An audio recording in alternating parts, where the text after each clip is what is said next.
इसलिए हे प्रभु, पंडाल में बैठने वाले सभी श्रोताओं, टीवी पर सुनने वाले सभी श्रोता, मोबाइल पर सुनने वालों, मैं आप सबको कहना चाहता हूं, अगर आपको गिल्ली डंडा भी खेलना है तो उसमें भी भगवान को याद करो। हे परमात्मा, आप आएंगे तो सब सही होगा।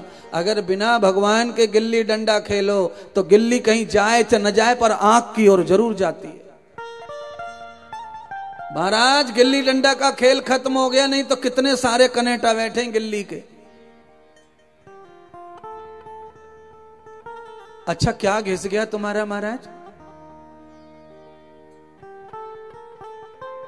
अरे गाड़ी में बैठते समय अगर हाथ को यूं जोड़ लिया और एक बार अंदर याद कर लिया कि बैठो प्रभु बैठो, तो क्या तुम्हारा बिगड़ क्या गया है? बोलो। आदमी को क्या लगता है कि हमने तो परमानेंट डैशबोर्ड पे भगवान बैठा के रखा है, अब रोज रोज बोलने की क्या जरूरत है?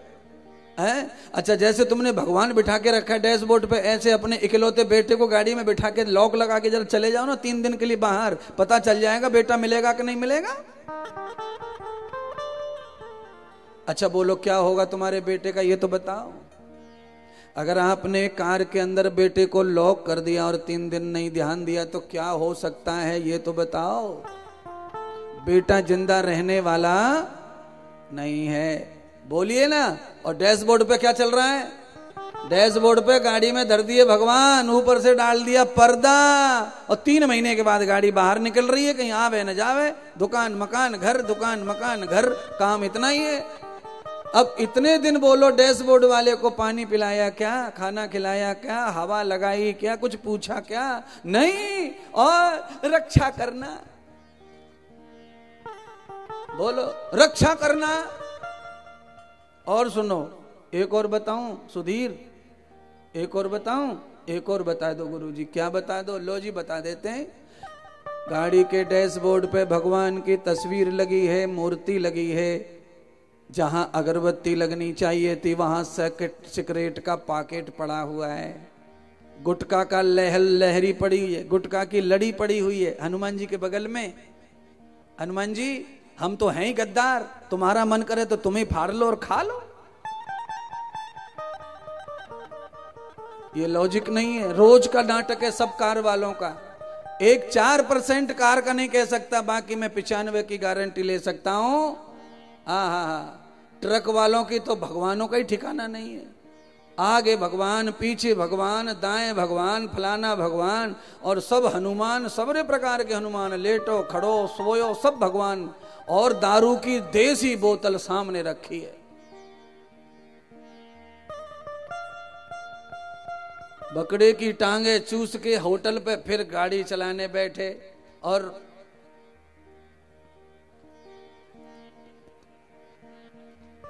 सबरे भगवान पे टेक ले उंगली छाती पे, यहां वहां वहां वहां, और यहां पे बकरा घुसेड़ के बैठो 1.25 किलो। हनुमान जी कह रहे हैं साले चल आगे देखूंगा तुझको। जैसे ही गाड़ी में बैठा, हनुमान जी ने कहा तू हाथ जोड़ ले, पैर जोड़ ले, माथो जोड़ ले, आंख जोड़ ले, सब रोज जुड़ जा, मैं देख ही ना रहा तेरी तरफ, मुझे चलता ही नहीं बकरे मार कंपनी। और आगे जैसे ही टर्न आया,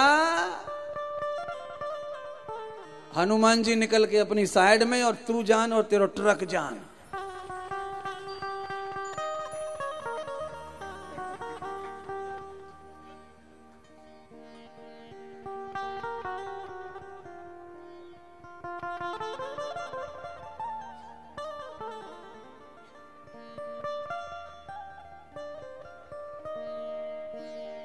परम पिता से प्यार नहीं, शुद्ध रहा व्यवहार नहीं, इसीलिए तो आज देख लो सुखी कोई परिवार नहीं।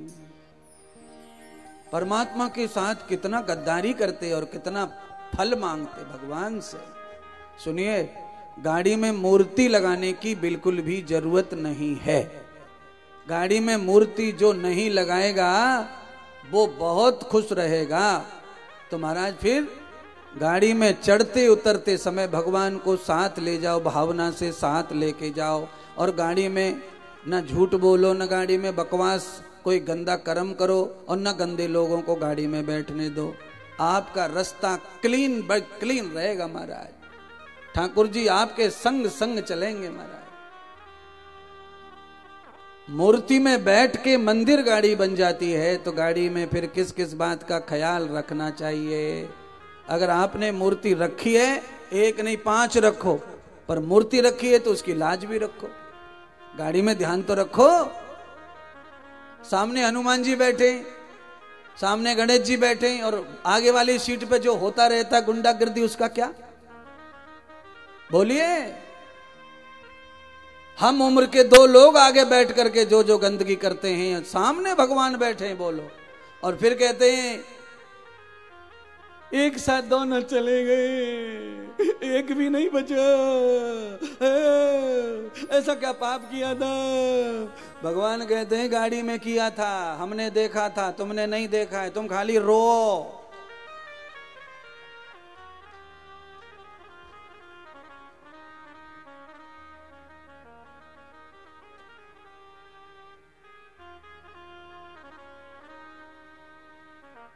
परम पिता से प्यार नहीं, शुद्ध रहा व्यवहार नहीं, इसीलिए तो आज देख लो सुखी कोई परिवार नहीं। परम पिता से प्यार नहीं, सुखी रहा व्यवहार नहीं, परम पिता से प्यार नहीं, शुद्ध रहा व्यवहार नहीं, इसीलिए तो आज देख लो सुखी कोई परिवार नहीं, इसीलिए तो आज देख लो सुखी कोई परिवार नहीं। परम पिता से प्यार नहीं, शुद्ध रहा व्यवहार नहीं, परम पिता से प्यार नहीं, शुद्ध रहा व्यवहार नहीं, इसीलिए तो आज देख लो सुखी कोई परिवार नहीं, इसीलिए तो आज देख लो सुखी कोई परिवार नहीं। परम पिता से प्यार नहीं, शुद्ध रहा व्यवहार नहीं, परम पिता से प्यार नहीं, शुद्ध रहा व्यवहार नहीं। हरि बोल।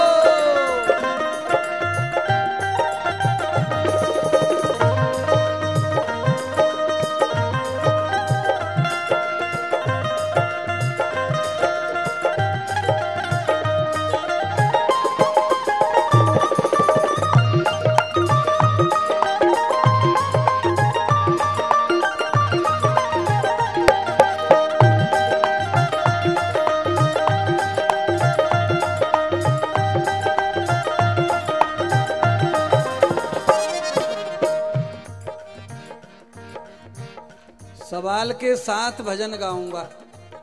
ये भजन जरा उपदेशक भजन है, नाचने वाला नहीं है, बस ये फायदा है। इसके 5 मिनट के बाद नाचने वाला गाएंगे। जवाब दीजिए।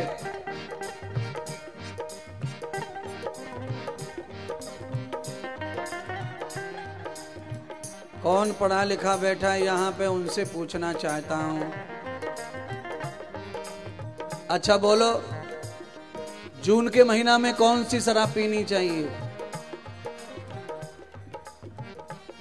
नहीं पता? चलो जान दो। जनवरी का बताओ, जनवरी में कौन सी पीनी चाहिए?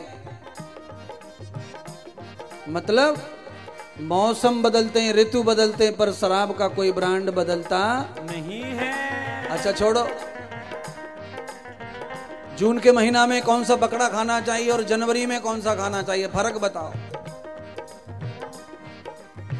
जून के महीने में बताओ कौन सी क्वालिटी, कौन सी वैरायटी का अंडा खाएं और जनवरी में कौन सा खाएं।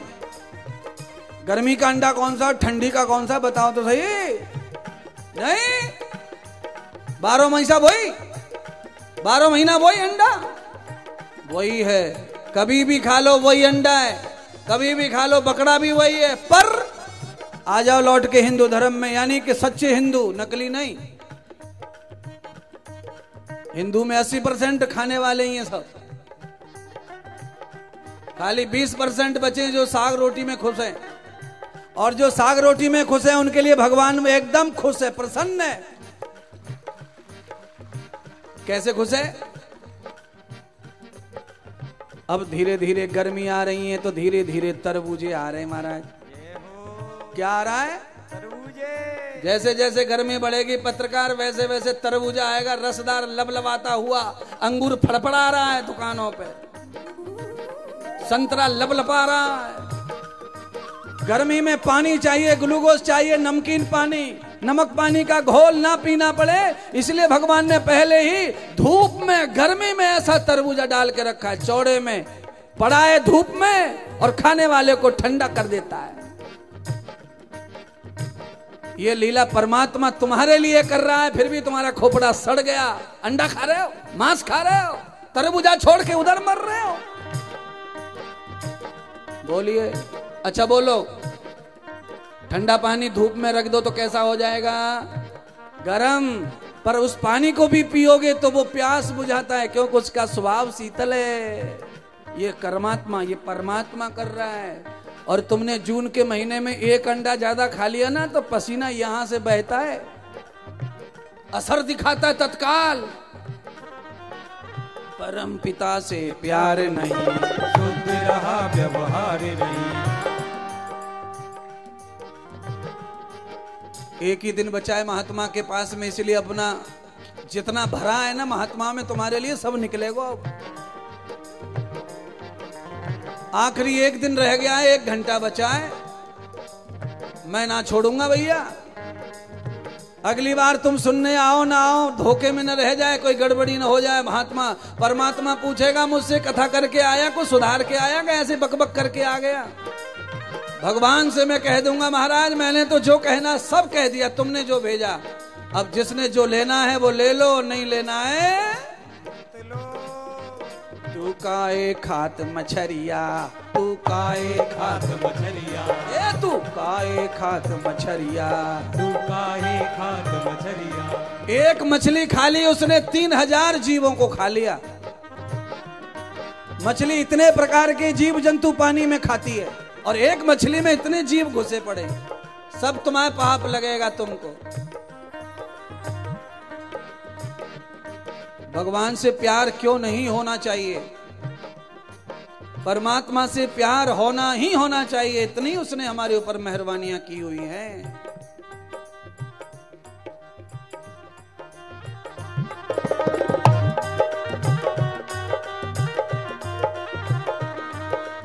सुनिए ना, सुनिए सुनिए।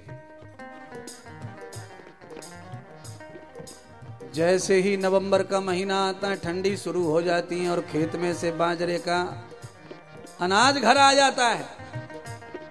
बाजरा गर्मी करता है, इसलिए ठंड से पहले आता है। वाह रे वाह, भगवान कैसी अपनी औलाद के लिए सुविधा कर रहा है। जैसे ही चैत्र का महीना आता है, गर्मी शुरू होती है, गेहूं आ जाता है, ठंडा ठंडा कुल कुल। जौ आ जाते थे, जौ ठंडा ठंडा करने को। भगवान ने इतना सपोर्ट किया हुआ है, पर इंसान इतना बदमाश है कि अपने परमात्मा के दिए हुए को नहीं खा रहा, और यहां पर जो सिखा के उल्टा सीधा चले गए उसके पीछे भाग रहा।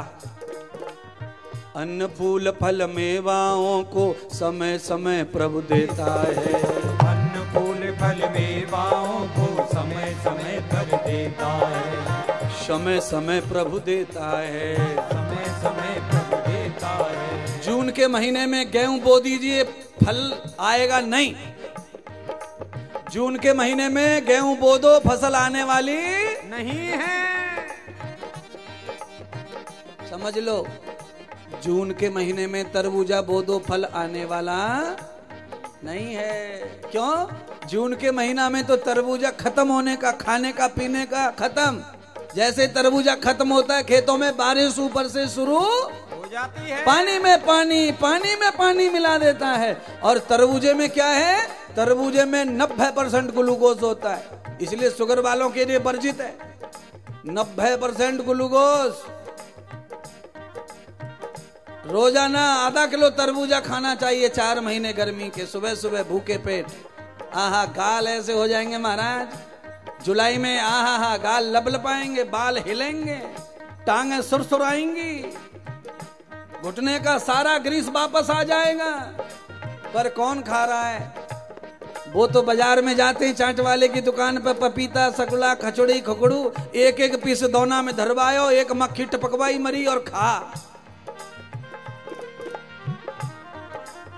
अन्न फूल फल मेवाओं प्रभु समय समय प्रभु देता है। अन्न फूल फल मेवाओं को समय समय प्रभु देता है। दे करके सारे सुखों को बदले में नहीं लेता है, कुछ बदले में नहीं लेता है, कुछ बदले में नहीं लेता है। भगवान के अलावा सब लोग कुछ न कुछ बदला मांगते हैं, पर परमात्मा कोई बदला नहीं मांग रहा है। परोपकाराय फलंत वृक्ष, सारे बाग बगीचे पेड़ पौधे तुम्हारे लिए अपने आप फल रहे फूल रहे, और कोई भी पेड़ ऐसा नहीं आम का जिस पर लिखा हो कि ये ब्राह्मण के लिए है, ये क्षत्रिय के लिए, ये वैश्य के लिए है, ये अमीर का है, ये गरीब का है। ये खाली खरीद के व्यापारियों ने बना दिया। ये अमीरों की क्वालिटी, ये गरीबों की क्वालिटी। आम को भी बांट दिया गरीबी अमीरी में, उसके साथ भी छुआछूत हो रही व्यापार में। क्या करे महाराज, ये संसार है, ये बदले में नहीं लेता है, कुछ बदले में नहीं लेता है, कुछ बदले में नहीं लेता है। ऐसे दयालु प्रभु को पाकर, ऐसे दयालु प्रभु को पाकर करता तनक विचार नहीं। सब अलग अलग बज रहे, लाला का कर दियो तेने, हम अलग वो अलग और वो अलग, तीन जगह बज रहे। कम ज्यादा करने के चक्कर में हो जाता है कुछ गड़बड़।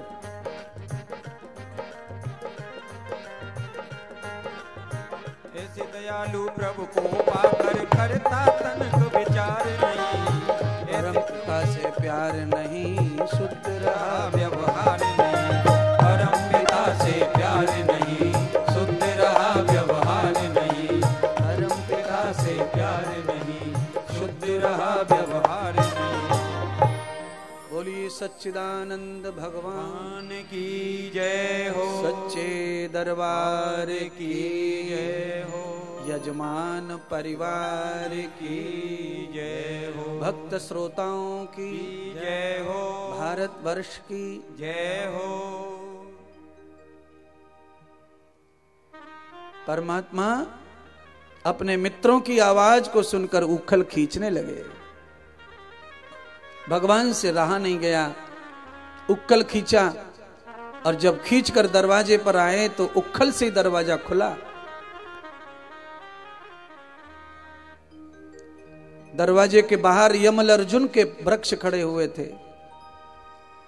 अर्जुन के वृक्षों में फंस गया उखल। भगवान ने ताकत लगा करके खींचा तो पेड़ उखड़ गए, और पेड़ उखड़े तो क्या हुआ, पेड़ जब उखड़ कर आए तो पेड़ धरती पर गिरे नहीं महाराज, दब जाएंगे काना। पेड़ जैसे के तैसे ऊपर की ओर उखड़े, और उनकी जड़ में से कुबेर के पुत्रों का अवतरण हुआ। पेड़ की जड़ से, पेड़ में से मानव का जन्म हुआ। देवताओं के रूप में मणग्रीव नलकुबेर प्रकट हो गए।